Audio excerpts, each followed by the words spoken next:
તારી માં તો મરતી ગઈ પણ મારા માથે મુકતી ગઈ. કઈ રમવાનું નથી. ચલ અને આ લે, નીચે જા અને બાજરીનો લોટ લેતો આવી જા.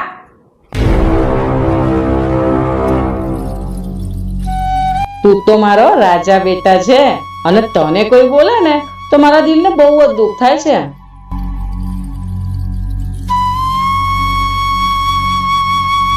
અરે મારા રાજા બેટા, થોડું ઘરનું કામ શીખી લે. જ્યારે તું વિદેશ જશે ત્યારે તારે જ બધું કામ કરવું પડશે ને. મારો બેટો બહુ ડાયો છે. આજે આપણે બહાર જવાનું છે. તારે કઈ લેવું છે? હા, તારી માટે આજે કપડા લઈશું. હા મમ્મી, હું પણ ઘણા દિવસથી એક ને એક જ કપડાં પહેરું છું, તો મને પણ કપડાં લઈ આપો ને. તારી માં કઈ કોથળો ભરીને રૂપિયા નથી મૂકી ગઈ અને તારે કપડાં પહેરવાનો શોખ હોય ને તો જાતે કમા ને જાતે લાવો. એક દિવસ હું તારી પાસે ન હોઉં ને બેટા તો પણ સમજજે કે મારી દુઆ હંમેશા તારા માથા પર છે.